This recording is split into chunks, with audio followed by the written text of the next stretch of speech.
அரேபியாவில் ஒரு நகை வியாபாரி. விலை உயர்ந்த முத்துக்களை எல்லாம் அவர் வச்சு வியாபாரம் பண்ணிட்டு இருந்தார்.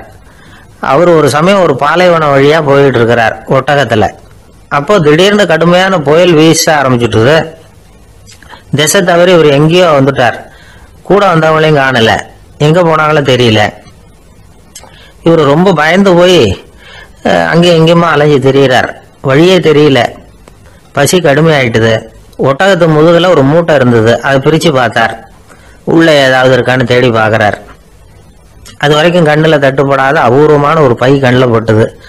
ஆஹா, அதில் ஏதாவது சாப்பிட்றதுக்கு இருக்கும் அப்படின்னு நினச்சி ஆவலாக அதை பிரித்து பார்க்குறார். அந்த பையில் விலை உயர்ந்த முத்துக்கள் நிறைய இருந்துதான். அப்போ தான் அவர் நினச்சாராம், விலை உயர்ந்த முத்துக்கள் கூட சாப்பிட்றதுக்கு உணவாக முடியாது அப்படிங்கிறத புரிஞ்சுக்கிட்டாராம். எந்த நேரத்தில் எது நமக்கு தேவையோ அது நமக்கு தாராளமாக கிடைக்கணும். அப்படி அது கிடைக்கிறதுக்கு நம்மகிட்ட இருக்கிற செல்வம் பயன்படணும்.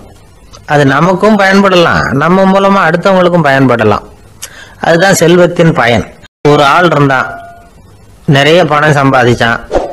ஆனா செலவு பண்ண மனசு வரல, கருமி. அவன் என்ன பண்ணா, சேர்த்த பணம் பூராவையும் ஒரு மரத்தடியில புதைச்சி வச்சிருந்தான். வாரத்துக்கு ஒரு தடவை அந்த மரத்தடிக்கு வருவான். புதைச்ச இடத்த ஆவலோட பார்த்துக்கிட்டு இருப்பான். அதுக்கப்புறம் போயிடுவான். அவ்வளவுதான். ஒரு நாள் ஒரு திருடன் வந்தான். இவன் புதைச்சி வச்சிருந்ததெல்லாம் எடுத்துட்டு போட்டான்.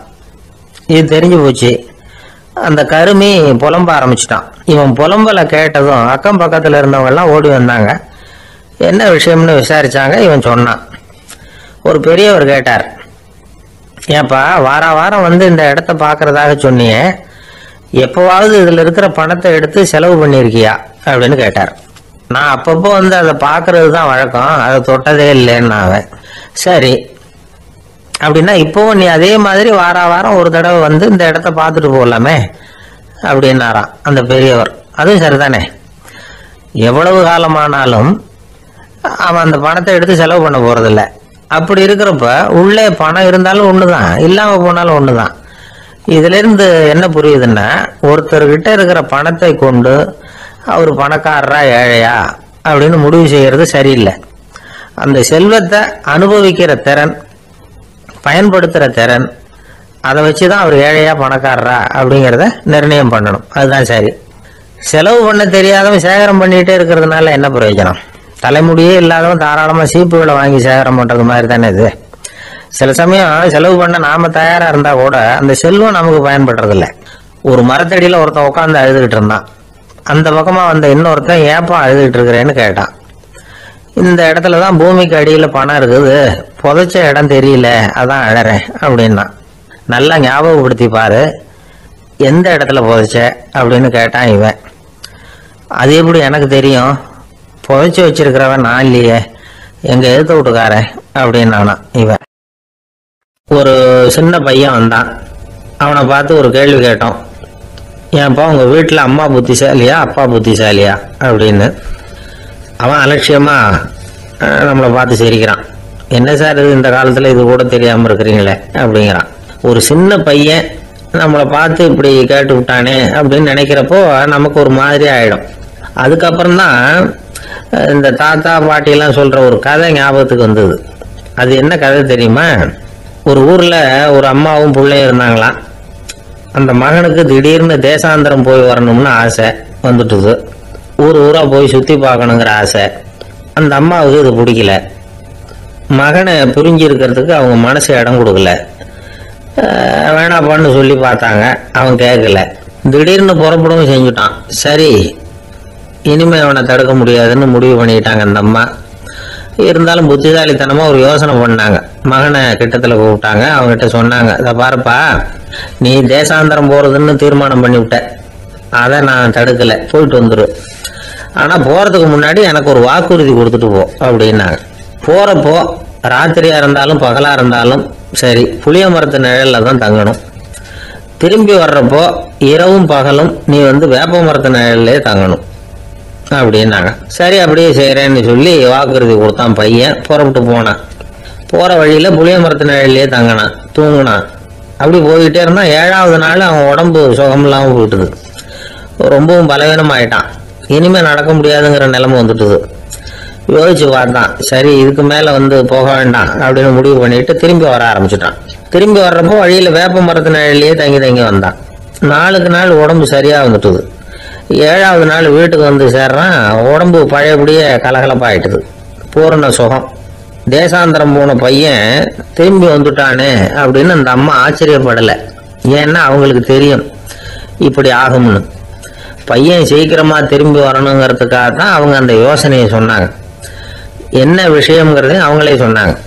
மகனே, புளிய மரத்து நிழல் உடம்புக்கு உஷ்ணத்தை கொடுக்கும், சீக்கம் உண்டாக்கும். அதனால நீ தொடர்ந்து புளிய மரத்து நிழலில் தங்கினாவே நோய்க்கு ஆளாயிட்ட. அதனால நல்ல பயணத்தை முடிச்சுக்கிட்டு திரும்பி வரணுங்கிற முடிவுக்கு வந்துட்ட. திரும்பி வர்றப்போ நீ தங்கினது வேப்ப மரத்து நிழல். அது உடம்புக்கு குளிர்ச்சியை தரக்கூடியது, நோயை தீர்க்கக்கூடியது. அதனால சுகமா வீட்டுக்கு சேர்ந்துட்ட. உன்னோட தேசாந்திர பயணத்தை தடுக்கிறதுக்காக தான் இப்படி பண்ணினேன் அப்படின்னாங்களாம் அந்த அம்மா. பார்த்தீங்களா அம்மாவோட புத்திசாலித்தனத்தை? அப்பா இருந்தா இப்படியா பண்ணுவார்? ஒரு அப்பா பையன்கிட்ட 10 ரூபா கொடுத்து இதை எடுத்துக்கிட்டு அடுத்த ஊருக்கு போய் அங்க இருக்கிற மாமா கிட்ட இதை கொடுத்துட்டு வாடா, வழியில எங்கேயாவது மரத்தடியில படுத்து தூங்கி விடாதே அப்படின்னு எச்சரிக்கை பண்ணி அனுப்புனாராம். பையனுக்கு எச்சரிக்கையா வாழறது எப்படிங்கிறத கத்து கொடுக்கறதுக்காக இப்படி பண்ணார். அவன் பணத்தை வாங்கிட்டு போனான். அப்பா சொன்னதை மறந்துட்டு ஒரு மரத்தடியில படுத்து தூங்கிட்டான்.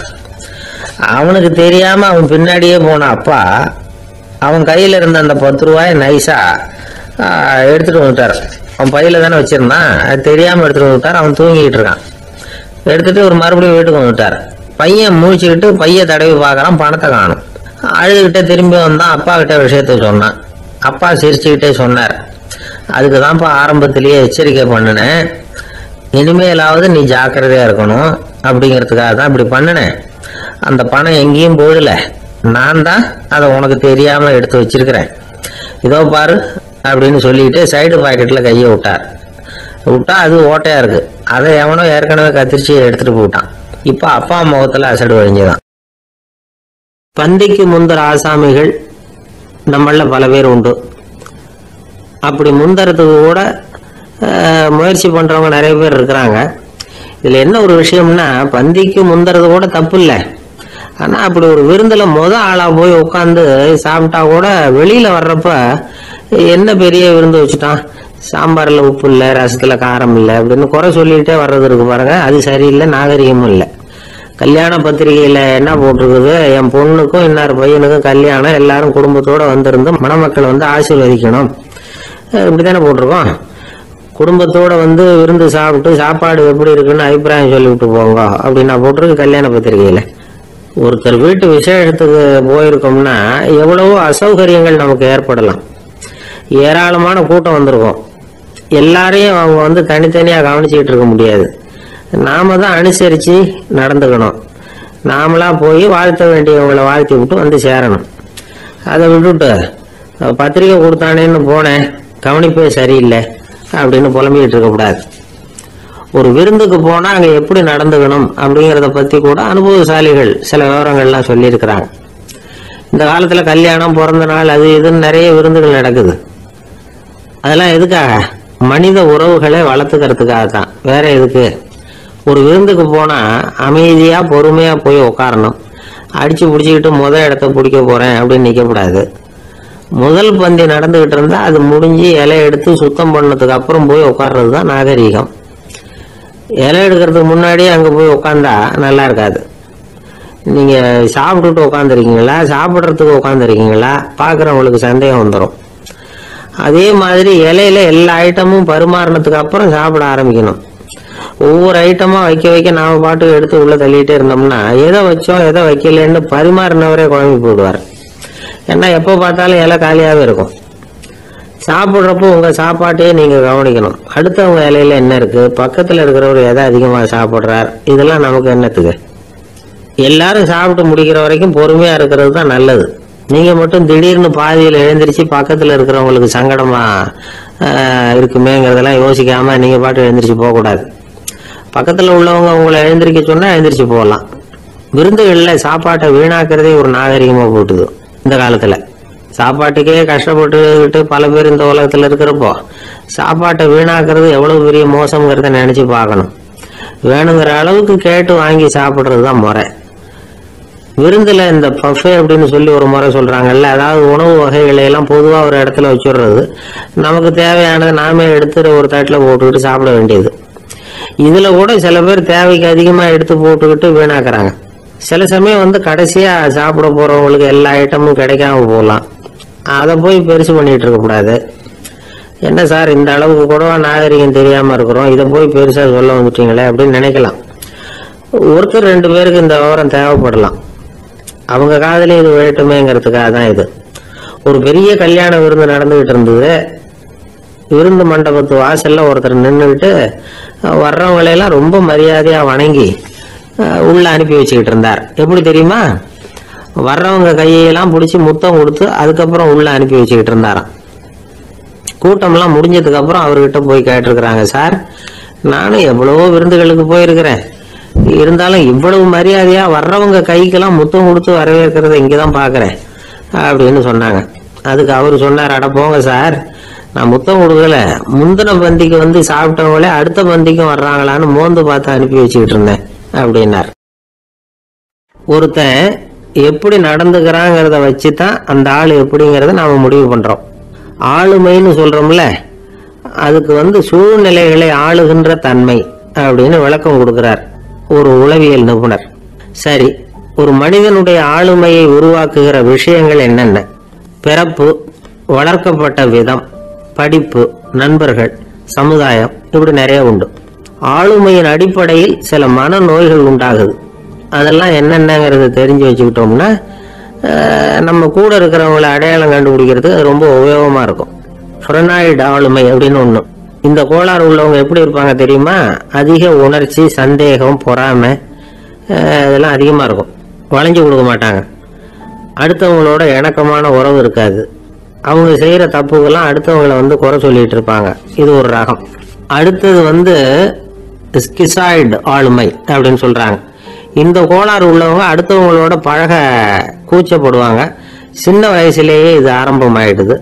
பகல் கனவுலேயே சஞ்சரிப்பாங்க. அவங்களுடைய விரோதம், கோபம் இதை கூட வெளியில காட்டிக்க முடியாம இருப்பாங்க. இவங்களுக்கு அகமுகம், பிரச்சனைகள்லேருந்து ஒதுங்கி எதுலேயும் ஈடுபாடு இல்லாதவங்களா இருப்பாங்க. இப்படி ஒரு ரகம். அடுத்தது சைக்ளோதமிக் ஆளுமை அப்படின்னு சொல்றாங்க. அது என்னன்னா, உணர்ச்சிகள்ல ஏற்றத்தாழ்வு அதிகமா இருக்குமா. சில சமயம் பார்த்தா மகிழ்ச்சியா இருப்பாங்க, சில சமயம் சோகமா உட்கார்ந்துருப்பாங்க. அவங்க மனநிலைக்கு தகுந்த மாதிரி சமூக நிகழ்ச்சிகள்ல பங்கெடுத்துக்குவாங்க.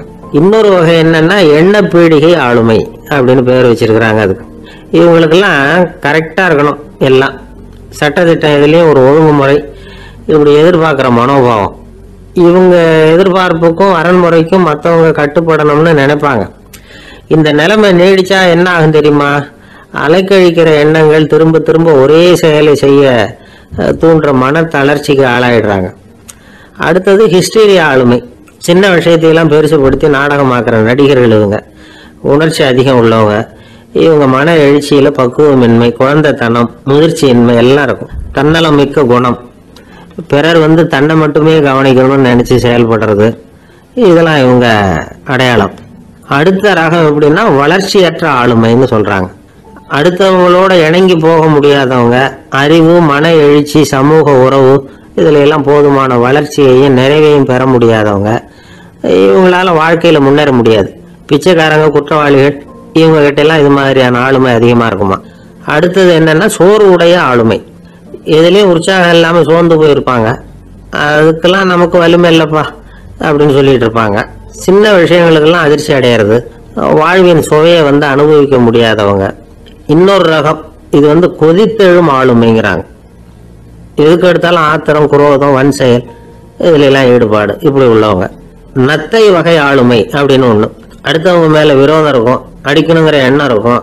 ஆனா அதை அப்படியே வெளியில காட்டாம அதே சமயம் அமைதியான முறையில வெறுப்பை வெளிக்காட்டுற ரகம். இவங்கெல்லாம் பேசாம கம்முன்னு இருந்துகிட்டே நினைச்சதை நிறைவேற்றிடுவாங்க. முன்ஜாக்கிரதை ஆளுமை அப்படின்னு ஒரு ரகமா. பாதுகாப்பின்மை, சந்தேகம், முழுமையின்மை, அறவேக்காட்டுத்தனம் இந்த மனப்போக்கு அதிகமா இருக்கிறதுனால அகம்பாவம், புடிவாதம், எச்சரிக்கை எல்லாம் அளவுக்கு மீறி இருக்கும். இதுவரைக்கும் நாம பேசிக்கிட்டு இருந்த ஆளுமை பண்புகள் அளவுக்கு அதிகமா போயிட்டுதுன்னா ஆளுமை கோளாறுகள் ஏற்படும். அதன் அடிப்படையில மனவியாதிகள் வருமா. அதனால இணக்கமான எல்லாரும் விரும்புகிற இயல்பான ஆளுமையை பெறுவதற்கு நாம முயற்சி செய்யணும் அப்படிங்கிறது மனோதத்துவ நிபுணர்களுடைய ஆலோசனை. ஒருத்தர் ஒரு மனோதத்துவ டாக்டரை தேடிட்டு வந்தாராம். டாக்டர், எனக்கு மனசுல ஏதோ வியாதி, ஆளுமை கோளாறு, அதாவது எனக்கு சீக்கிரமா செத்து போனா தேவையில்லைன்னு தோணுது அப்படின்னாராம். உடனே அந்த டாக்டர், சரி அப்படின்னா இங்கே இருங்க, நான் வைத்தியம் பார்க்கறேன் அப்படின்னாராம். ஒருத்தர் முகத்தை தொங்க போட்டுக்கிட்டு ஒரு மாதிரியா வந்தார். என்ன விஷயம்னு விசாரிச்சேன். என்னுடைய நண்பன் ஒருத்தங்கிட்ட கருத்து வேறுபாடு, இனிமேல் நமக்குள்ள எந்த சம்மந்தமும் வேணாம்னு நட்பை முறிச்சிட்டு வந்துட்டேன்னா. நண்பர்கள்னு இருந்தால் கருத்து வேறுபாடு வரத்தான் செய்யும்னு. கருத்து வேறுபாடு வராமல் இருக்கிறதுக்கு ஏதாவது வழி உண்டா அப்படின்னு கேட்டாங்க. அதை பற்றி நிபுணர்கள் சில யோசனைகளை சொல்லியிருக்கிறாங்கன்னு. முதல் விஷயம் என்னென்னா, உங்கள் நண்பனுக்கு ஒரு செய்தி சொல்லணும்னா அதை நீங்களே நேரடியாக சொல்லுங்கள், அல்லது உங்கள் கைப்பட கடிதம் எழுதுங்க. அதாவது நேரடி தொடர்பு முக்கியம். அதை விட்டுட்டு இன்னொருத்தர் மூலமாக நண்பர்களுக்கு செய்தி அனுப்புனா நீங்கள் சொல்கிற செய்தி அப்படியே போய் சேராது, அது சேதமாயிடும். கூட்டி குறைச்சி சொல்லிவிடுவாங்க, அது குழப்பத்தில் கொண்டாந்து விட்டுரும். இது ஒரு யோசனை. ரெண்டாவது யோசனை என்னென்னா, நீங்கள் ஒரு நல்ல காரியத்தை செய்யும் பொழுது உங்கள் நண்பரையும் சேர்த்துக்குங்க, அவருக்கும் அதில் ஒரு ஈடுபாட்டை உருவாக்குங்க. மூணாவது யோசனை, நம்ம பக்கத்தில் இருக்கிற நண்பர் மகிழ்ச்சி அடைகிற மாதிரி ஏதாவது செய்யணும். சின்ன சின்ன செயல்களாக இருந்தாலும் பரவாயில்ல, அவர் நமக்கு எதுவும் செய்யலையே, நாம் எதுக்கு செய்யணும் அப்படின்னு நினச்சிக்கிட்டு இருக்கக்கூடாது. நாலாவது யோசனை என்னென்னா, உங்களுக்கு ஒரு பிரச்சனையா அல்லது உங்கள் நண்பருக்கு ஒரு பிரச்சனையா, எதுவாக இருந்தாலும் ரெண்டு பேரும் சேர்ந்து உட்காந்து ஆலோசனை பண்ணுங்கள். நம்ம யோசனையும் கேட்கப்படுதே அப்படிங்கிற நினைப்பே அவருக்கு ஒரு மன நிறைவை உண்டாக்குமா. ஐந்தாவது யோசனை, உங்கள் நண்பர் ஏதோ ஒரு காரியத்தை செய்கிறார், நீங்கள் உடனே அவசரப்பட்டு நீ செய்கிறது தப்புன்னு தீர்ப்பு சொல்லக்கூடாது. அவர் அதை செய்யறதுக்கான நியாயங்கள் எவ்வளவோ இருக்கும், அதை புரிஞ்சுக்கிறதுக்கு முயற்சி பண்ணணும். ஆறாவது யோசனை, உங்கள் நண்பர் என்ன சொன்னாலும் அதை பொறுமையாக கேளுங்க. அவர் சொல்கிறத புரிஞ்சுக்கணும், அவர் சொல்ல விரும்புகிறத புரிஞ்சுக்கணும், அவர் சொல்ல முடியாமல் தவிக்கிறதையும் புரிஞ்சுக்கணும். இப்படி 3 விதமாகவும் அவரை புரிஞ்சுக்கிட்டு அதுக்கு தகுந்த மாதிரி செயல்படணும். ஏழாவது யோசனை என்னென்னா, உங்கள் நண்பர் உங்ககிட்ட ஏதோ ஒரு கருத்தை சொல்கிறார், அது உங்களுக்கு பிடிக்கல, அதுக்காக உடனே நீ சொல்கிறது சரியில்லை, நான் ஒத்துக்க மாட்டேன் அப்படின்லாம் மறுத்துக்கிட்டு இருக்கக்கூடாது. அவர் சொல்கிறத கேட்கணும், பொறுமையாக சிந்திக்கணும், அதுக்கப்புறம் பதில் சொல்லணும். இப்படிலாம் நடந்துக்கிட்டால் நண்பர்களுக்குள்ள கருத்து வேறுபாடு வர்றதுக்கு வாய்ப்பே இருக்காது அப்படின்னு வல்லுநர்கள் தொகுத்து சொல்லியிருக்கிறாங்க இந்த யோசனைகளை. எனக்கு தெரிஞ்ச சில நண்பர்கள் உண்டு, அவங்களுக்குள்ளேயும் கருத்து வேறுபாடுகள் வராமல் இருக்கிறதுக்கு சில நுட்பங்களை கையாளுறது உண்டு. ஒருத்தர் சொன்னார், அந்த டாக்டர் சின்ன வயசுலேருந்து என் கூட பழகினவர், நாங்கள் 2 பேரும் இணை பிரியாத நண்பர்கள். இருந்தாலும் எனக்கு உடம்பு சரியில்லைன்னா நான் அவர்கிட்ட வைத்தியம் பார்த்துக்க மாட்டேன் அப்படின்னார் ஒருத்தர். ஏன் அப்படின்னு கேட்டேன். எங்கள் நட்பு கெட்டுப்படக்கூடாது இல்லையா, அதனால தான் அப்படின்னாரு இவர். ஒரு ஊரில் ஒரு துறவி இருந்தார், புத்த சமய துறவி. அந்த ஊர் மன்னன் அவரை பற்றி கேள்விப்பட்டிருக்கான். ஒரு நாள் புறப்பட்டு போனான், துறவியின் பாதங்களை தொட்டு வணங்கினான். அதுக்கப்புறம் சொன்னான், ஐயா, நான் உங்களை அரண்மனைக்கு அழைச்சிட்டு போகிறதுக்காக வந்திருக்கிறேன், இனிமேல் நீங்கள் இங்கே எதுக்கு இருக்கணும் அப்படின்னானா. அவன் மனசுக்குள்ளே என்ன நினைப்புன்னா, இவர் எங்கே வர போகிறாரு, நான் ரொம்ப எளிமையானவன், எனக்கு எதுக்கு அரண்மனை வாசம்னு சொல்லிவிடுவார் அப்படின்னு நினச்சிருக்கான். ஆனால் அந்த துறவி என்ன பண்ணார் தெரியுமா, அப்படியா, சரி போகலாம், வா, போய் உன் ரதத்தை கொண்டுட்டு வா, அரண்மனைக்கு போகும்போது அதுக்கு தகுந்த மாதிரி ஆடம்பரமாக போகணும் அப்படின்னு விட்டாரான். துறவி இப்படி சொன்னதும் அந்த மன்னனுக்கு மனசுக்குள்ளே சந்தேகம் வந்துட்டுது. இவர் உண்மையிலேயே துறவி தானா, ஏமாத்து பேர் வழி மாதிரி தெரியுது அப்படின்னு நினச்சிருக்கான். இருந்தாலும் இனிமேல் என்ன பண்ணுறது, சொல்லியாச்சு. ரதத்தை கொண்டுகிட்டு வந்தான். துறவி ஏறி உட்காந்தார். பக்கத்தில் ராஜா, அவர் ரொம்ப உற்சாகமாக வரார், இவன் ரொம்ப சோர்ந்து போய் வரான். துறவி மரத்தடியிலேயே வாழ்ந்து பழக்கப்பட்டவர், அரண்மனையில் எளிமையாக ஒரு இடத்துல உட்காந்துக்குவார் அப்படின்னு நினச்சான். ஆனால் அப்படி இல்லை. அரண்மனைக்கு வந்த உடனே அந்த துறவி அதை கொண்டுட்டு வா, இதை கொண்டுட்டு வான்னு சொல்லி உத்தரவு போட ஆரம்பிச்சுட்டார். அரண்மனையில் இருந்தால் அரசனை மாதிரி இருக்கணும் அப்படிங்கிறார். ராத்திரி பூரா சௌகரியமாக தூங்கினார். பகலில் அரண்மனை தோட்டத்தில் உலாவ வேண்டியது, நீச்சல் குளத்தில் குளிக்க வேண்டியது, இப்படியே பொழுது போக்கிட்டு இருக்கிறார். அந்த அரண்மனையில் துறவி மகிழ்ச்சியாக இருக்கிறார். மன்னனால் அப்படி இருக்க முடியல. அவருக்கு எந்த கவலையும் இல்லை, இவனுக்கு அரசாங்க கவலைகள். துறவி அப்படி இருக்கிறத இவனால் தாங்கிக்க முடியல. ஒரு நாள் அவர்கிட்டே போய், நான் உங்ககிட்ட கொஞ்சம் பேசணும். நானா துறவி பார்த்தார். நான் இந்த அரண்மனைக்கு வரும்பொழுதே நீ என்னமோ என்கிட்ட கேட்கணும்னு நினைச்ச. ஏன் காலதாமதம்? நீ அனாவசியமா உன்னையே தொந்தரவு பண்ணிட்டு இருக்கிற. நீ கவலையா இருக்கேங்கிறது எனக்கு புரியுது. நான் மரத்தடியில் இருந்தப்போ கூட என்னை அடிக்கடி வந்து சந்திச்சுக்கிட்டு இருப்ப. ஏதாவது விளக்கம் கேட்கறது உண்டு. இங்க வந்த பிறகு என்னை சந்திக்கிறது கூட அபூர்வமா போயிட்டுது. நீ இப்போ என்ன கேட்க போறேங்கிறது எனக்கு தெரியும், இருந்தாலும் கேளு அப்படின்னாராம். வேற ஒண்ணும் இல்லைங்க, இப்போ உங்களுக்கும் எனக்கு என்ன வித்தியாசம்? 2 பேரும் அரண்மனையில தான் இருக்கிறோம். நீங்க மகிழ்ச்சியா இருக்கிறீங்க, நான் அப்படி இருக்க முடியல. இவ்வளவுக்கும் நீங்க முன்னாடி இருந்தது மாதிரி இல்லை. தினமும் தங்க தேர் கேட்குறீங்க, உயர்தரமான ஆடைகள் அணிகிறீங்க, சுவையான சாப்பாடு. இப்படி இருக்கிறப்போ உங்களுக்கும் எனக்கு என்ன வித்தியாசம்? இதுதான் மன்னனுடைய கேள்வி. இதுக்கு பதில் சொல்றேன், என் கூட புறப்பட்டு வா, இந்த நகரத்துக்கு வெளியில போவோம் அப்படின்னு சொல்லி அரசனை கூப்பிட்டுக்கிட்டு ஊர் எல்லைக்கு வந்து சேர்ந்தார் துறவி. அங்க போய் சொன்னார், இதை பாருப்பா, இந்த இடத்த தான் தேடிட்டு இருந்தேன். இனிமே நான் வந்து திரும்பி வர போறதில்ல. நீ என்னோட வர்றியா திரும்பி போறியா அப்படின்னார். நான் எப்படிங்க உங்க கூட வர முடியும்? என்னுடைய நாடு, என்னுடைய சொத்துக்கள், மனைவி, மக்கள் எல்லாத்தையும் விட்டுட்டு எப்படிங்க வர்றதுன்னா. இப்ப அந்த துறவி சொன்னார், இப்ப வித்தியாசத்தை தெரிஞ்சுக்கிட்டியா? நான் அரண்மனையில் இருந்தேன், எல்லா வித பொருள்களும் உடையவனா இருந்தேன். ஆனா எதையும் சொந்தம் கொண்டாடுறவனா இருக்கல. ஆனா நீ அப்படி இல்லை, எல்லாத்தையும் சொந்தம் கொண்டாடிட்டு இருக்கிற. இதுதான் நமக்குள்ள வித்தியாசம் அப்படின்னு சொன்னார். அரண்மனை ஆடைகளை அப்படியே கலைஞர் அரசங்கிட்ட கொடுத்தார். உன்னுடைய ஆடைகளை நீயே வச்சுக்கோன்னார். அவர் பாட்டுக்கு நடந்து போனார், திரும்பியே பார்க்கல. அரசனுக்கு அப்பதான் தன்னுடைய அறியாமை விளங்குச்சான். இதுல இருந்து நாம புரிஞ்சுக்க வேண்டியது என்னன்னா, இந்த உலகத்துல எத்தனையோ பொருள்கள், அதையெல்லாம் முறையா பயன்படுத்தினா மகிழ்ச்சி. அதை விட்டுட்டு அதுக்கெல்லாம் சொந்தம் கொண்டாட ஆரம்பிச்சா கவலை. நம்ம ஆட்கள் வந்து சொந்தம் கொண்டாடுற விதமே தனி. ஒரு ஆளு இன்னொருத்தங்கிட்ட ஒரு கொடை கடன் வாங்கியிருந்தான், திருப்பி கொடுக்கல. கொடையை கொடுத்தவன் கேட்டான், என்கிட்ட கடன் வாங்கினிய கொடை, அதை கொஞ்சம் திருப்பி தர்றியான்னா. அது உனக்கு இப்போ அவசரமா தேவைப்படுதா அப்படின்னு கேட்டான் இவன். எனக்கு தேவைப்படல, அந்த கொடையை நான் யாருக்கிட்ட வாங்கியிருந்தேனோ அவனுக்கு இப்போ அது அவசரமா தேவைப்படுது அப்படின்னு நானும். அந்த ஆள் ஒருத்தர் ஒரு தவறு செஞ்சு விடுறாருன்னு வச்சுக்கங்க, உடனே நீ செஞ்சது தவறு அப்படின்னு சொல்றது ஒரு வகை. அதுக்கு பதிலாக எது சரின்னு அவர் புரிந்து கொள்ள உதவி செய்கிறது இன்னொரு வகை. இந்த 2வது வகை இருக்கு பாருங்க, நிர்வாக இயல்ல இது ரொம்ப முக்கியம். அலுவலகத்தில் வேலை பார்க்குற ஒருத்தர் முக்கியமாக தெரிஞ்சுக்க வேண்டியது என்ன தெரியுமா?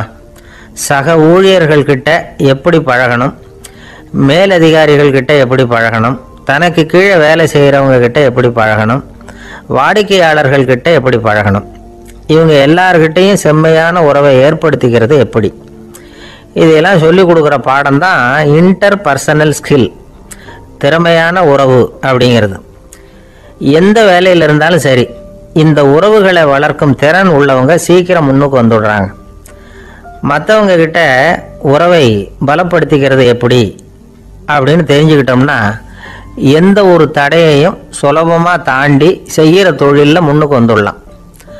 ஹார்வர்டு பல்கலைக்கழகத்தில் ஒரு கணக்கெடுப்பு பண்ணி பார்த்தாங்களாம். பார்க்குற வேலையில் எது மாதிரி குணாதிசயம் உள்ளவங்க வேகமாக முன்னுக்கு வர்றாங்க அப்படின்னு தெரிஞ்சுக்கிறதுக்காக இந்த கணக்கெடுப்பு.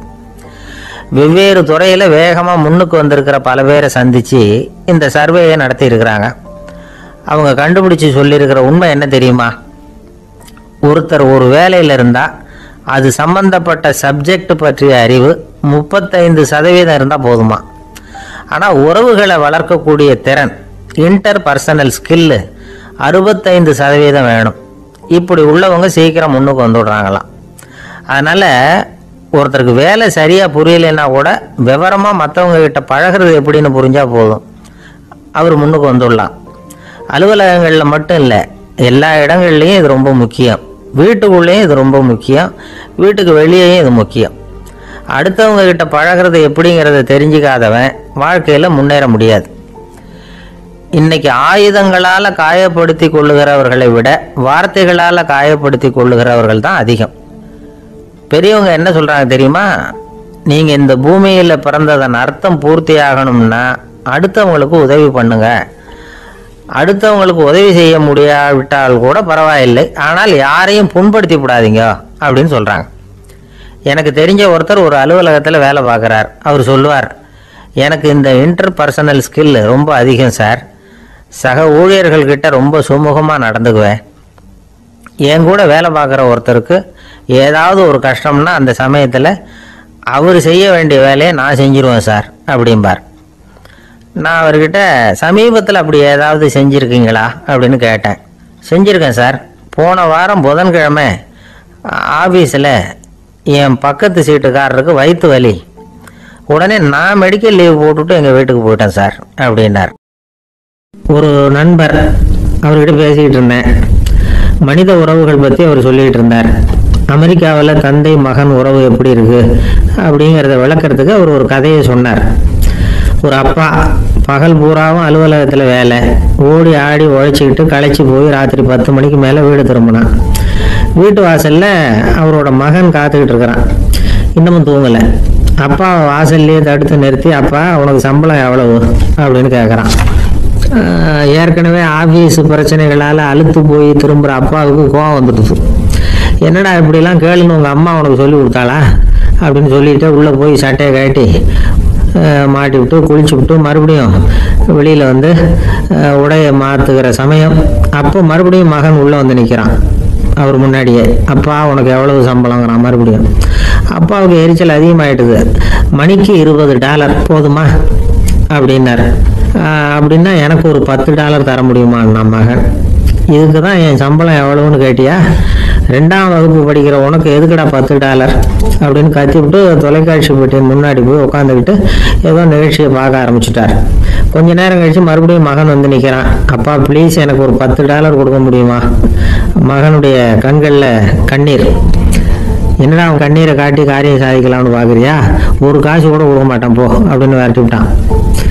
மகன் கண்ணீரை தொடச்சிக்கிட்டே கண்ணை தொடச்சிக்கிட்டு பேசாமல் போய் படுத்துக்கிட்டானா. கொஞ்ச நேரம் ஆச்சு. அப்பாவோட கோபம் கொஞ்சம் கொஞ்சமாக குறைஞ்சிது. பிள்ளைகிட்ட கோபமாக கத்துனது தப்புதாங்கிறது புரிஞ்சுது அவனுக்கு. எழுந்திரிச்சு போனான், படுக்கை இறக்கி போனான். மகனை பார்த்தான். அவன் தலையணையை கட்டி பிடிச்சிக்கிட்டு அழுதுகிட்டு இருக்கிறான். அவனை மெல்ல நெருங்கி அவங்ககிட்ட எதமாக பேசுறதுக்கு ஆரம்பித்தானான். எதுக்குடா உனக்கு $10 பள்ளிக்கூடத்தில் கேட்டாங்களா அப்படின்னு கேட்டானா. மகன் சொல்லியிருக்கான், இல்லை டாடி, உனக்கு 1 மணி நேரம் சம்பளம் $20ன்னு சொன்னேன். நீ ஏற்கனவே எனக்கு கொடுத்த பாக்கெட் மணி $10 என்கிட்ட இருக்கு. இப்போ நீ இன்னொரு $10 கொடுத்தீங்கன்னா அதையும் சேர்த்து $20 ஆகிடும். அந்த $20 நான் உனக்கு கொடுத்துருவேன். அப்படி கொடுத்தா நீ என் கூட 1 மணி நேரம் செலவழிப்ப இல்லையா? அதுக்காக தான் $10 கேட்டேன் அப்படின்னு சொன்னானா. அந்த அப்பா கண்ணு கலங்கி போச்சான். ஆதரவோடு தன்னுடைய மகனை கட்டி பிடிச்சி அழ ஆரம்பிச்சிட்டாராம். இதுதான் நண்பர் சொன்ன கதை. அமெரிக்கா மட்டும் இல்லை, உலகம் பூராவும் இன்னைக்கு மனித உறவுகள் இப்படி தான் மாறிட்டு இருக்கு. பெரியவர்கள் அறிவுரை என்ன தெரியுமா? உங்கள் குழந்தைகளிடமிருந்து குழந்தை பருவத்தை பிரித்து விடாதீர்கள் அப்படிங்கிறது தான். அதாவது இன்றைய குழந்தைகள் தங்கள் பிருந்தாவனத்தை இழந்து விடுகிறார்கள் அப்படிங்கிறது அவங்களுடைய கருத்து. இந்த நிலைக்கு நாம் காரணமாக இருந்துடக்கூடாது. குழந்தைகளோட விளையாடுவோம், குடும்பத்தோடு உறவாடுவோம் அப்படிங்கிறது தான் நம்முடைய நோக்கமாக இருக்கணும். இன்றைய உறவு முறைக்கு இன்னொரு உதாரணம் சொல்லுவாங்க. ஒருத்தர் வந்தாராம், அவர் பக்கத்தில் ஒரு சின்ன பையன். நாம் அவரை விசாரிக்கிறோம், யார் இந்த பையன் அப்படின்னா அவர் சொல்கிறார், இவன் எனக்கு தூரத்து உறவு அப்படின்னாராம். இந்த தூரத்து உறவுன்னா எப்படின்னு இருக்கான். இதுக்கு அவன் சொல்லியிருக்கிறான், இவன் எங்கள் அப்பாவுக்கு 8வது புள்ளை அப்படின்னானான். கணவன் மனைவி அன்பாக இருக்கணும், ஒருத்தர் நல்லா புரிஞ்சுக்கணும், விட்டு கொடுக்குற மனப்பான்மை வேணும். அதுதான் ஒரு நல்ல குடும்பம். இன்னைக்கு பல குடும்பங்களில் அர்த்தமில்லாத சண்டைகள் தான் அதிகம். கிராமப்புறங்களில் வேடிக்கையாக ஒரு கதை சொல்லுவாங்க. ஒரு ஊரில் ஒரு ஆள் இருந்தான், வேலை வெட்டி இல்லாமல் சும்மாவே இருந்தான். அவனுக்கு கல்யாணம் பண்ணி வச்சாங்களாம். மனைவி வந்து சேர்ந்தா, சும்மாவே உட்காந்துருக்கிறியே, ஏதாவது சம்பாதிக்கிற வழியை பாரு அப்படின்ட்டு இருக்கா. அதுக்கு தான் யோசனை பண்ணிகிட்டு இருக்கிறேன், ஒரு அருமையான ஐடியா அப்படின்னு நானா. என்ன அது சொல்லு அப்படின்ட்டு இருக்கா. அவ ஒரு ஆட்டுக்குட்டி வாங்க போகிறேன்னு இருக்கான். அதை வாங்கி என்ன பண்ண போகிறேன்னா, அந்த குட்டி வளரும், பெருசாகும், அதுக்கப்புறம் அது நிறைய குட்டி போடும் அப்படின்ட்டுருக்கான். சரி, அப்புறம் என்ன, அதையெல்லாம் சந்தையில் கொண்டுட்டு போய் விற்றுவிட்டு அந்த காசுக்கு ஒரு எருவு மாடு வாங்கலாம். சரி, அது எதுக்கு? எருவு மாடு நிறைய பால் கொடுக்கும், அதை கொண்டுகிட்டு போய் பால் பண்ணையில் கொடுப்பேன், அல்லது நானே விற்றுருவேன், கை நிறைய காசு கிடைக்கும். அதுக்கப்புறம் ஒரு பசுமாடு வாங்குவேன், பாலையும் விற்கலாம், நாமளும் காய் போட்டு சாப்பிட்லாம். இப்படிலாம் சொல்லியிருக்கான். அப்போ அந்த பொண்ணு சொல்லிச்சான், அடுத்த தெருவில் இருக்கிற எங்க அம்மா வீட்டுக்கும் கொஞ்சம் பால் கொடுத்து அனுப்பலாம் அப்படின்ட்டு அந்த பொண்ணு. இந்த இடத்துல கணவனுக்கு கோவம் வந்துட்டுது. அதே எப்படி உங்க அம்மா வீட்டுக்கு எதுக்கு கொடுக்கணும், அதெல்லாம் முடியாதுன்றான். இந்த இடத்துல சண்டை ஆரம்பமாயிட்டுது. கொஞ்ச நேரத்தில் 2 பேரும் சத்தம் போட ஆரம்பிச்சுட்டாங்க. கடுமையான சண்டை நடக்கிறத பக்கத்து வீட்டுக்காரன் காதில் வாங்கினான். அவன் ஓடியாந்தான். அவனுக்கு தெரியும் வாங்காத மாட்டுக்காக இப்படி சண்டை போட்டுக்கிட்டு இருக்கிறாங்கிறது அவனுக்கு புரியும். அவன் ஓடி வந்து சொன்னான், ஏண்டா உன்னோட பசுமாட்டை ஒழுங்காக கட்டி போடக்கூடாதான்றான். என்னடா சொல்கிறேன்னா, இவன் உன் மாடு என் தோட்டத்தில் வந்து மேய்ஞ்சிட்டுது, பயிரெலாம் நாசமாயிட்டுது, 10,000 ரூபா அளவுக்கு சேதம், அதை வாங்கிட்டு போகிறதுக்கு தான் வந்தேன், குடுறா 10,000 நானும். இவன் அரண்டு போயிட்டான். அப்புறம் சொன்னாடே, நான் இன்னும் மாடே வாங்கலையே, அதுக்குள்ளே அது வந்து எப்படிடா உன் தோட்டத்தில் மேயும், என்னடா உளறேன்ருக்கான். நீ தாண்டா இப்போ உளறிக்கிட்டு இருக்க, மாடே வாங்கலை, அதுக்குள்ளே எப்படிடா வந்து உன்னுடைய மனைவி அவங்க அம்மா வீட்டுக்கு பால் கொடுத்து அனுப்ப முடியும் அப்படின்னு அவன் கேட்டானா. நம்மளால இப்போதான் புத்தி வந்துதான். அர்த்தமே இல்லாத சண்டை போட்டுக்கிட்டு இருக்கிறோம் அப்படிங்கிறத அவன் புரிஞ்சுக்கிட்டானா. இது நம்ம முன்னோர்கள் சொல்லி இருக்கிற ஒரு கதை. சண்டையில தான் அர்த்தம் இல்லையே தவிர கதையில் அர்த்தம் உண்டு. அதாவது இல்லாத விஷயங்களுக்காக சண்டை போட்டுக்கிட்டு இல்லறத்தை வீணாக்கிக்கிட்டு இருக்கிற மனிதர்கள் இன்றைக்கு நிறைய பேர் இருக்கிறாங்க. ஒருத்தன் தன்னுடைய மனைவியை பத்தி மாமனார் கிட்ட புகார் சொன்னானா, மாமா உங்க பொண்ணு அர்த்தமில்லாத சண்டை போடுறா, எதுக்கு எடுத்தாலும் எடுத்து எறிஞ்சு பேசுறா அப்படின்ட்டுருக்கான். நீ எப்படி மாப்பிள்ளை அதை சமாளிக்கிற அப்படின்னு கேட்டிருக்காரு அவரு. அவ எடுத்து எறியறது என் மேல படாம ஒதுங்கி நின்னுக்கிறேன் அப்படின்னு நானா. இவன் ஒரு சிகை அலங்கார கூடம், ரொம்ப சுறுசுறுப்பாக எல்லாரும் வேலை செஞ்சுக்கிட்டு இருக்கிறாங்க. முடிவெட்டிக்க வந்திருக்கிறவங்க நிறைய பேர், எல்லாரும் வரிசையாக உட்காந்துருக்குறாங்க.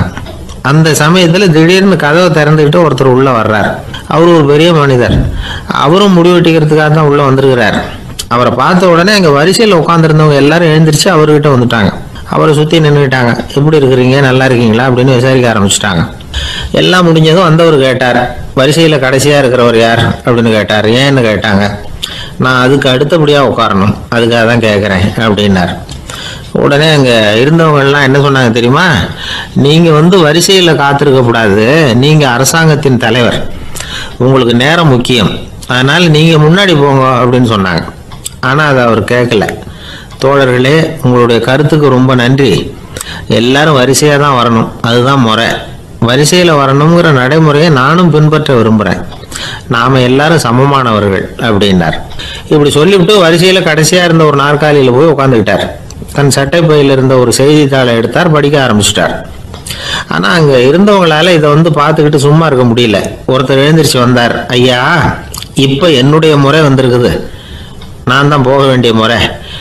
உங்களை இங்கே காத்திருக்க வைக்கிறத விட ஒரு 5 ஆண்டுகளுக்கு கூட நான் வந்து முடிவெட்டிக்காமே இருந்துட முடியும் அப்படின்னார். அவர் மறுபடியும் சொன்னார், ஐயா நீங்கள் வந்து வரிசை முறையை தாண்டி போக விருப்பப்படல, சரி, ஆனால் என்னுடைய முறையை வந்து மாற்றி கொடுக்கறதுக்கு எனக்கு வந்து முழு உரிமை இருக்குது. இதுக்கு பதிலாக உங்களுடைய கடைசி இடத்த நான் எடுத்துக்கிறேன், இதை நீங்கள் மறுக்க முடியாதுன்னார். அங்கே இருந்த மற்றவங்களும் இதை ஒரு மனசாக வற்புறுத்த ஆரம்பிச்சிட்டாங்க. அந்த பெரிய மனிதர் பார்த்தார், சரின்னு கடைசியாக ஒத்துக்கிட்டார். அவர் யார் தெரியுமா? அவர் தான் மாவீரர் லெனின். ரஷ்யாவில் கிரெம்ளின் சிகை அலங்கார கூடத்தில் தான் இது நடந்தது. எல்லாரும் இந்நாட்டு மன்னர்கள்னு வாயளவில் பேசுறதுல என்ன பிரயோஜனம்? நாம் எல்லாரும் சமங்கிறத நடைமுறையில் கடைபிடிச்சி காட்டினவங்க கொஞ்சம் பேர் தான். அவங்களில் ஒருத்தர் தான் லெனின். வரிசையில் நின்று வர்றதுங்கிறது ஒரு சிறந்த பண்பு, உயர்ந்த பண்பு. இன்றைக்கி பல இடங்களில் அது நமக்கு தேவைப்படுது. ஒரு ரேஷன் கடைவாசல், கடை திறக்கிறதுக்கு முன்னாடியே எல்லாரும் வந்து வரிசையில் நின்றுட்டாங்க. கடைசியாக வந்த ஒருத்தர் கியூவில் முன்னாடி போகிறதுக்கு முயற்சி பண்ணுறார். ஏற்கனவே நின்றுட்டு இருக்கிறவங்க அவரை முன்னாடி போகிறதுக்கு விட மாட்டேங்கிறாங்க. கடைசியாக போய் நில்லையா அப்படின்னு எல்லாரும் கத்துறாங்க. அது அவர் காதில் வாங்கலை. முண்டி அடிச்சுக்கிட்டு முன்னாடி போகிறதுக்கே முயற்சி பண்ணிகிட்டு இருக்கிறார். எல்லாரும் சேர்ந்து அவரை வலுக்கட்டாயமாக இழுத்து கொண்டாந்து பின்னாடி கொண்டு போய் நிறுத்திவிட்டாங்க. நிறுத்திவிட்டு சொன்னாங்க, இதை பாருப்பா, நாங்கள் இருக்கிற வரைக்கும் நீங்கள் முன்னாடி போய் எதையும் வாங்க முடியாது, தெரிஞ்சுக்கோ அப்படின்னாங்க. இப்போ அந்த ஆள் சொன்னாராம், நான் இங்கே பின்னாடி நிற்கிற வரைக்கும் நீங்களும் எதுவும் வாங்க முடியாது அப்படின்னாராம். ஏன்னு கேட்டிருக்கிறாங்க. நான் தான் அந்த கடையை திறக்க வேண்டிய ஆள் அப்படின்னா. ஒரு பல்கலைக்கழகம், அங்கே ஒரு இலக்கிய பேராசிரியர், அவர் பாடம் நடத்திக்கிட்டு இருந்தார். ராபர்ட் ப்ரௌனிங் எழுதிய கவிதைகளை பற்றி சொல்லிகிட்டு இருக்கிறார். மாணவர்களும் ரொம்ப அக்கறையாக அதை கேட்டுக்கிட்டு இருக்கிறாங்க. ஒரு குறிப்பிட்ட கவிதையை பற்றி சொல்லும்பொழுது அந்த பேராசிரியருக்கே ஒரு சந்தேகம், அதாவது அந்த கவிதையின் சரியான அர்த்தம் என்னங்கிறதுல சந்தேகம். பேராசிரியர் யோசனை பண்ணார். அந்த கவிதையை முழுசா புரிஞ்சுக்க முடியல. அதனால மாணவர்களை பார்த்து சொன்னார், மாணவர்களே, ஒரு நாள் பொறுத்துங்க. இந்த கவிதையை எழுதின கவிஞர் எங்க வீட்டுக்கு பக்கத்துல தான் இருக்கிறாரு. இன்னைக்கு சாயந்தரம் நான் அவரை நேரிலேயே போய் பாக்குறேன். பார்த்து இதுக்கு என்னங்க அர்த்தம்னு கேட்டுட்டு வந்துடுறேன்.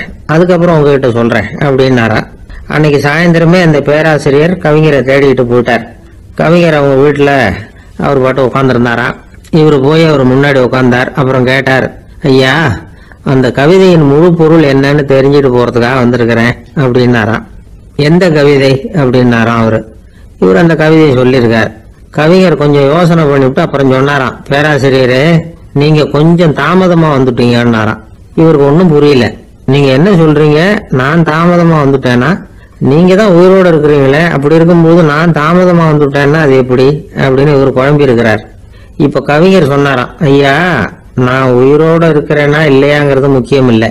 நான் அந்த கவிதை வரிகளை எழுதினப்போ 2 பேருக்கு அதோட அர்த்தம் தெரிஞ்சிருந்தது. இப்போ ஒரே ஒருத்தருக்கு தான் அதோட அர்த்தம் தெரியும் அப்படின்னாராம். பேராசிரியர் யோசனை பண்ணியிருக்கார். அப்படின்னா அந்த ஒருத்தர் கவிஞர் ராபர்ட் பிரவுனிங்கை தவிர வேற யாரா இருக்க முடியும்?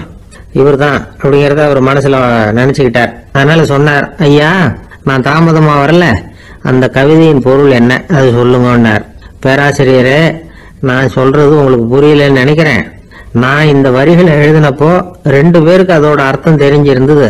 அந்த 2 பேர் யாருன்னா, ஒருத்தர் ராபர்ட் பிரவுனிங், அதாவது நான், இன்னொருத்தர் கடவுள். இப்போ அது கடவுளுக்கு மட்டும்தான் தெரியும். நானே இதை பத்தி பல தடவை யோசனை பண்ணி பார்த்தேன். இது ரொம்ப அழகானது, ஆனாலும் ரொம்ப வழுக்கலானது. அதை பிடிச்சிட்டோம்னு நினைச்சிட்டு இருக்கும் பொழுதே காத்து மாதிரி அது உங்ககிட்ட இருந்து ஓடி போயிடுது. எனக்கு ரொம்ப வருத்தமா தான் இருக்குது. நிச்சயமா நான் தான் இந்த வரிகளை எழுதியிருக்கிறேன். அதுல அர்த்தம் இருக்குங்கிறது எனக்கு தெரியும். அதை நான் உணர்றேன். ஆனா நீங்க என்ன மன்னிக்கணும். எனக்கே கூட அதை என்னால விளக்க முடியல. அப்படி இருக்கும்போது உங்களுக்கு எப்படி அதை நான் விளக்க முடியும் அப்படின்னு அந்த கவிஞர். அனுபவிக்கப்படக்கூடிய எல்லாமே விளக்கப்படக்கூடிய ஒன்றல்ல, விளக்கப்படும் எல்லாமே அனுபவிக்கப்படக்கூடிய ஒன்றல்ல அப்படிங்கிறது ஞானிகளுடைய கருத்து. அதுக்காக தான் அந்த சம்பவம். வாழ்க்கையில நீங்கள் தொடர்ந்து ஆய்வு செய்து கொண்டே இருக்கக்கூடிய விளக்கங்களை ஒருபோதும் அடைய முடியாத பரிமாணங்கள் இருக்கிறதுனாலதான் அது அலுப்பு தட்டாம இருக்குது. உங்களால நிறைய அனுபவிக்க முடியும். இருந்தாலும் நீங்கள் அனுபவித்து அறிந்த விஷயங்கள் கூட வார்த்தைகளால விளக்கப்பட முடிவதில்லை அப்படிங்கிறது பெரியோர் சிந்தனை. இதெல்லாம் ஒரு பக்கம் இருக்கட்டும். நமக்கு தெரிஞ்ச பேராசிரியர் ஒருத்தர் 1 மணி நேரம் ரொம்ப விவரமா வகுப்பு எடுத்தார். கடைசியா சொன்னார், மாணவர்களே, ரொம்பவும் எளிமையா விளக்கமா எல்லா விவரமும் சொல்லியிருக்கிறேன்.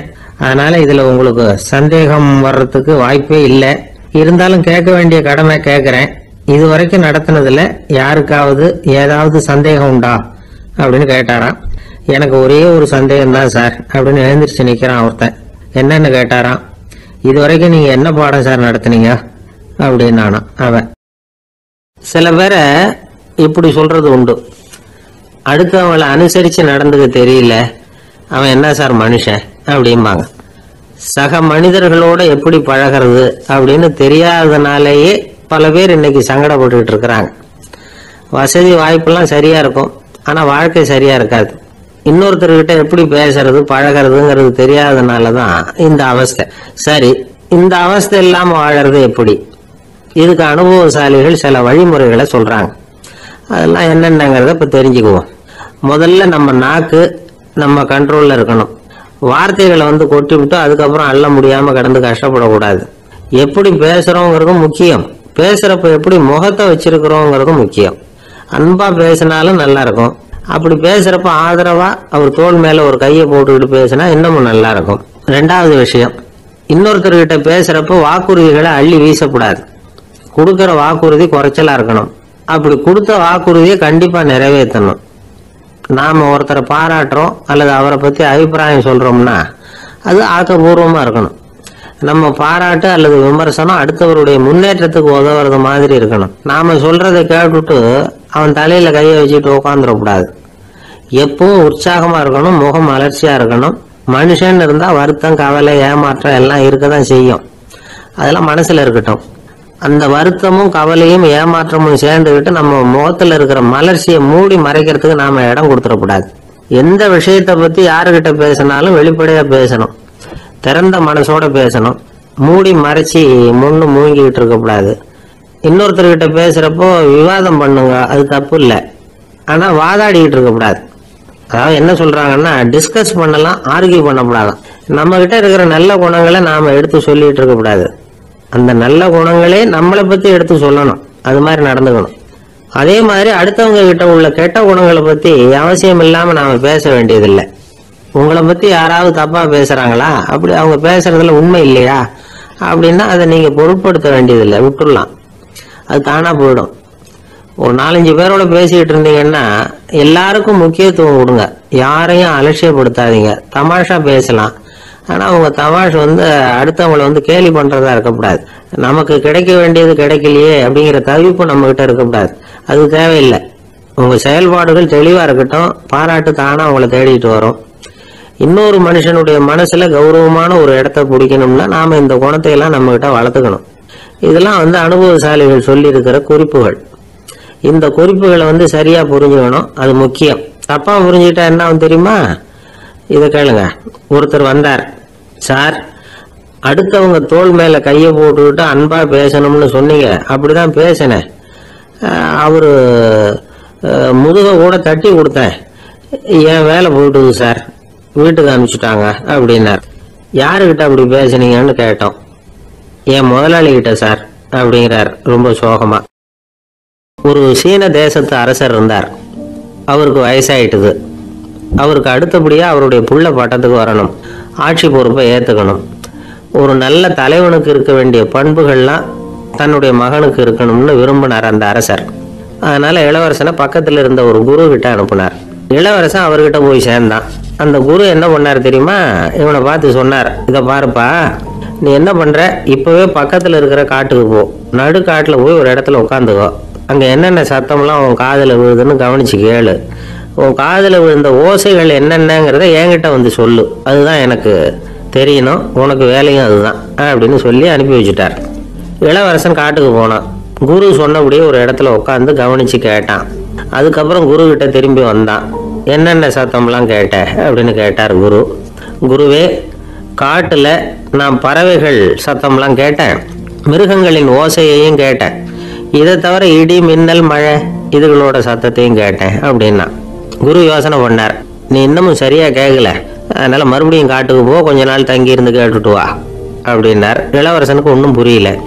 இருந்தாலும் குருவின் கட்டளையாச்சே, மறுக்க முடியுமா? உடனே அவன் மறுபடியும் காட்டுக்கு போனான். ஒரு இடத்துல உட்காந்தான். கொஞ்ச நேரம் உன்னிப்பா கவனிச்சு கேட்டான். சில நாள் கழிச்சு குரு கிட்ட திரும்பி வந்தான். குருவே, இந்த தடவை சில துல்லியமான சத்தங்களை எல்லாம் கேட்டான். தேனி பறக்கிற சத்தம், நீரோடையின் மெல்லிய ஓசை, இதெல்லாம் கேட்டேன்னா. குரு சிரிச்சார். நீ மறுபடியும் காட்டுக்கு போ, இன்னும் சில நாள் அங்கே இரு, முழுமையா கவனமா கேட்டுட்டு வா அப்படின்னு சொல்லி அனுப்பி வச்சுட்டார். இளவரசனுக்கு குழப்பம் அதிகமாயிட்டுது, ஒண்ணுமே புரியல. மறுபடியும் காட்டுக்கு போனான். மௌனமா ஒரு இடத்துல உட்காந்துட்டான். அப்படியே தியானத்துல ஆழ்ந்துட்டான். சில நாள்ல அவனுக்கு இதுவரை கேட்காத ஓசைகள்லாம் கேட்க ஆரம்பிச்சுட்டுது. இதைத்தான் நான் கேட்கணும்னு என்னுடைய குரு எதிர்பார்த்திருக்கிறாருங்கிறத புரிஞ்சுக்கிட்டான். உடனே குரு கிட்ட ஓடனான். குருவே, இந்த தடவை காதுகளுக்கு கேட்க முடியாத சில ஓசைகளை கூட என்னால உணர முடிஞ்சுது. பூ மலருகிற ஓசை, சூரியனால பூமி சூடாகிறப்போ எழுகிற ஓசை, காலை பனித்துளி இந்த புல்லுலாம் குடிக்கிற ஓசை, இது எல்லாம் என்னால நல்லா கேட்க முடிஞ்சுது அப்படின்னா. குருவுக்கு இப்பதான் திருப்தி ஏற்பட்டுதான். இளவரசனை பார்த்து சொன்னார், இதை பாருப்பா, இப்பதான் நாட்டை ஆளுகிற தகுதி உனக்கு வந்திருக்குது அப்படின்னு சொல்லி அதுக்கு விளக்கமும் கொடுத்தாராம். எந்த அரசன் தன்னுடைய மக்களின் இதயம் பேசுகிற மௌன மொழியை, மௌன வார்த்தைகளை கேட்கிறானோ அவன் தான் ஆள தகுதி உள்ளவன். எந்த அரசன் தன்னுடைய மக்களின் உணர்ச்சிகளை உண்மையா உணர்றானோ அவன் தான் முதன்மையான அரசன். போலி வார்த்தைகளை மட்டும் கேட்டுட்டு பல மௌன ராகங்களை காதுல வாங்கிக்காதவன் அரசனே இல்லை. எந்த நாட்டுல எப்போ ஒரு அரசன் தன்னுடைய மக்களின் உணர்ச்சிகளை கேட்க மறுக்கிறானோ அன்னையிலிருந்தே அந்த நாடு அழிய தொடங்குது அப்படின்னு அர்த்தம். இதுதான் அந்த குரு இளவரசனுக்கு போதிச்சது. வாயால பேசுறத மட்டும் கேட்டு ஏமாறக்கூடாது, உணர்ச்சிகளையும் கேட்கறதுல தான் மனப்பக்குவம் உண்டாகும். மக்கள் உணர்ச்சிகளை புரிந்து கொள்ளாத அரசர்கள் நீடிச்சிருக்க முடியாது. அது மாதிரி நாடுகள்ல அடிக்கடி குழப்பம் தான் உண்டாகும். அப்படி இருந்தா அடிக்கடி ஆட்சி மாறிக்கிட்டு இருக்கும். அப்படிப்பட்ட ஒரு தேசம், அங்க ஒரு சிறைச்சாலையில 3 கைதிகள் பேசிக்கிட்டு இருந்தாங்க. ஒருத்தன் சொன்னான், நான் இந்த நாட்டு ராஜாவை எதிர்த்து பேசிக்கிட்டு இருந்தேன், அதனால என்னை பிடிச்சி கொண்டாந்து இங்க போட்டுட்டாங்க அப்படின்னு நான் ஒருத்தன். இன்னொருத்தன் சொன்னான், நான் இந்த நாட்டு ராஜாவை ஆதரிச்சு பேசிக்கிட்டு இருந்தேன், அதனால என்ன பிடிச்சி கொண்டாந்து இங்க தள்ளி விட்டாங்க அப்படின்னா. அது சரி, நீ என்ன தப்பு பண்ண அப்படின்னு சொல்லி மூணாவது ஆளை பார்த்து இவங்க கேட்டாங்க. அதுக்கு அந்த ஆளு சொல்றான், நான் தான் இந்த நாட்டு ராஜா அப்படின்னா. ஒரு ஊர்ல ஒரு புகழ்பெற்ற பத்திரிகையாளர் இருந்தார். அவர் ஒரு நாள் திடீர்னு இறந்து போயிட்டார். அதுக்கப்புறம் நேரா சொர்க்கத்துக்கு போனார். சொர்க்கத்தின் வாசல்ல நின்றுகிட்டு இருந்த ஒருத்தர் அவரை தடுத்தார். இத பாரு, ஏற்கனவே இங்க 12 பத்திரிகையாளர்கள் இருக்கிறாங்க, அவங்களுக்கே இங்க வேலை இல்லை. அதுக்கு என்ன காரணம்னா, சொர்க்கத்துல திடுக்கிடும் செய்திகள்லாம் ஒன்றும் கிடையாது. அப்படி என்ன இருக்க போகுது இங்க எல்லாம் அது ஒழுங்கா நடந்துகிட்டு இருக்கோம். எல்லாம் ஒழுங்கா நடந்தா பத்திரிகைகளுக்கு சுவாரஸ்யமான கொலை கொள்ளை தீ வைப்பு இது மாதிரி எதுவும் இங்க இல்லை. ஏற்கனவே இங்க இருக்கிறவங்க எல்லாரும் மரத்தடியில் உட்காந்துக்கிட்டு தியானம் பண்ணிட்டு இருக்கிறாங்க. அந்த ஒரே செய்தி தான் தினமும் இங்க வந்துகிட்டு இருக்குது. அதை படிக்கிறதுக்கே இங்க ஆள் கிடையாது. அதனால நான் என்ன சொல்றேன்னா, நீ பேசாம நரகத்துக்கே போயிடு. அங்க எவ்வளவோ நிகழ்ச்சிகள் நடந்துகிட்டு இருக்கு. அங்கதான் அதிகமான பத்திரிகையாளர்கள் தேவைப்படுறாங்க. அங்க உனக்கு நிறைய வேலை இருக்கும். அதை செய்யறதில்ல, நீயும் மகிழ்ச்சியா இருக்கலாம் அப்படின்னு சொன்னாராம். அங்க அந்த சொர்க்கத்தின் வாசல்ல நின்றுகிட்டு இருந்தவர். இந்த பத்திரிகையாளர் அங்கேயே நின்று கொஞ்சம் யோசனை பண்ணார். இவருக்கு சொர்க்கத்திலே இருக்கணும்னு தான் ஆசை. அதனால மெதுவா அவர்கிட்ட பேசினாராம், ஐயா, என்ன ஒரு 24 மணி நேரம் இங்க உள்ள இருக்கிறதுக்கு அனுமதி கொடுங்க. இங்க இருக்கிற பல பத்திரிகையாளர்களை எனக்கு தெரியும். அவங்கள சில பேரை சமாதானப்படுத்தி மெதுவா பேசி நரகத்துக்கு அனுப்பி வச்சுடுறேன். நான் இங்க இருந்துக்கிறேன். உங்க கணக்குப்படி 12 பேருக்கு மேல இங்க தாண்டாது, அப்படி பாத்துக்கிறேன் அப்படின்னாராம். அவரும் யோசனை பண்ணி பார்த்துட்டு, சரி அப்படியே உனக்கு அனுமதி கொடுக்குறேன், ஆனா ஒரு விஷயம், 24 மணி நேரம் தான் அனுமதி, அதுக்குள்ள எல்லாம் நடக்கணும் அப்படின்னு இருக்காரு. சரின்னு சொல்லிவிட்டு இந்த பத்திரிகையாளர் உள்ள போனார். யோசனை பண்ணார். திட்டம் போட்டு ஒரு பொருளையை கிளப்பி விட்டார். சக பத்திரிகையாளர்கள் எல்லாம் கூப்பிட்டு சொன்னாராம், இந்த பாருங்க, நரகத்துல ஒரு பெரிய தினசரி பேப்பரை கொண்டுகிட்டு வர்றதுக்காக திட்டம் போட்டுக்கிட்டு இருக்காங்க. அதுக்கு பல அதிகாரிகள் தேவைப்படுறாங்க. நிறைய சம்பளம் கிடைக்கும். யார் யாரெல்லாம் நரகத்துக்கு போக ஆசைப்படுறாங்களோ அவங்க எல்லாம் போகலாம் அப்படின்னு ஒரு பொருளையை கிளப்பி விட்டார். 24 மணி நேரம் கழிச்சு வாசல் பக்கம் போனார். அங்க இருந்தவர்கிட்ட எத்தனை பேர் வெளியேறினாங்கன்னு விசாரிச்சாராம். அப்போ அவர் இவரை, நீ வெளியே போகக்கூடாது, முதல்ல உள்ளதான் இருக்கணும் அப்படின்னு தடுத்தாராம். அப்புறம் சொன்னாராம், நீ சொன்ன செய்தியை கேட்டதும் இங்க இருந்த எல்லா பத்திரிகையாளர்களுமே நரகத்துக்கு போயிட்டாங்கப்பா, உள்ள யாருமே இல்லை, அதனால நீ உள்ளே இருக்கலாம் அப்படின்னாராம். இதை கேட்டதும் இந்த பத்திரிகையாளரே குழம்பி போயிட்டார். ஒருவேளை உண்மையிலேயே நரகத்துல புதுசா பத்திரிகை ஏதாவது ஆரம்பிக்க போறாங்களோ அப்படின்னு அவரே நினைக்க ஆரம்பிச்சிட்டாராம். அப்புறம் சொன்னாராம், ஐயா, என்னை விட்டுருங்க, நான் நரகத்துக்கே போயிடுறேன், அங்க ஏதோ விசேஷம் இருக்கணும் அப்படின்னாராம். இல்லைன்னா இத்தனை பேரும் ஒட்டு மொத்தமா அங்க போறதுக்கு சான்ஸே இல்லை, என்னை தடுக்காதீங்கன்னு கெஞ்ச ஆரம்பிச்சுட்டாராம். மற்றவங்க நம்பணுங்கிறதுக்காக ஒரு பொருளையை கிளப்பி விட்டார். கடைசியில தானே அந்த பொருளைக்கு ஆளாயிட்டார். அதாவது பிறரை ஏமாற்றிய அவரது மனம் கடைசியில் அவரையே ஏமாற்ற ஆரம்பிச்சுட்டு பாருங்க. நீங்க இப்படி அடுத்தவங்களை ஏமாத்துறதுக்கு உங்க மனசை பழக்கப்படுத்துறீங்க, ஆனா கடைசியில் அதனால நீங்களே ஏமாற்றப்படுகிறீர்கள் அப்படிங்கிறது பெரியவர்களுடைய புத்திமதி. அதனால உங்க மனசுகிட்ட ரொம்ப எச்சரிக்கையா இருங்கோ அப்படிங்கிறாங்க. நம்ம ஆளுங்க அங்க போய் என்ன சொல்லுவாங்கன்னா, இந்த மாதிரி அங்க போகாத இங்க போகாதுன்னு பயமுறுத்துறது உண்டு. சில பேர் அங்க பேய் இருக்குது, பிசாசு இருக்கு அப்படின்னு பொருளையை கிளப்பி விடுறது உண்டு. இருட்டு நேரம் காட்டு வழியா ஒருத்தன் போய்கிட்டு இருக்கிறான். அங்க பேய் பிசாசு நடமாட்டம் இருக்கிறதாக வதந்தி. இவன் பயந்துகிட்டே வேகமா போறான். காடு முடிஞ்சு மெயின் ரோட்டுக்கு வந்து சேர்ந்தான். அப்பாடா, ஒரு பஸ் நின்றுட்டு இருக்கு தனியா, இருட்டுல லேசா தெரிஞ்சது. ஓடி போய் ஏறி உள்ள உட்காந்துக்கிட்டான். பயந்துகிட்டே போனவன் அப்புறம் தான் தெரியுது உள்ள யாருமே இல்லை, டிரைவரும் இல்லை, கண்டக்டரும் இல்லை, வேற யாரும் இல்லை. இவனுக்கு பேய் பயம் அதிகமா போட்டுது. ஏன்னா நடு ராத்திரி இந்த நேரம் பார்த்து அந்த பஸ் தானே நகர ஆரம்பிச்சுதான். இவனுக்கு இன்னும் பயம் அதிகமா போட்டுது. ஏன்னா டிரைவர் சீட்டு காலியா இருக்கு, பஸ் நகருது. இவன் உடம்பு பூரா நடுங்க ஆரம்பிச்சுட்டுது. வீல்னு கத்தலாமான்னு பார்த்தான். அந்த நேரம் பார்த்து அவன் தோல்ல ஒரு கை விழுந்துதான். திடுக்கிட்டு திரும்பி பார்த்துருக்கிறான். அங்க டிரைவர் நிக்கிறார். அவர் சொன்னாராம், ஏன்பா, ஏற்கனவே பஸ் பிரேக் டவுன், நாங்கெல்லாம் பின்னாடி இறங்கி நின்று தள்ளிட்டு இருக்கிறோம், நீ மட்டும் ஜாலியா ஏறி உட்காந்துக்கிட்டியா, இறங்கி வந்து தள்ளப்பா அப்படின்னாராம்.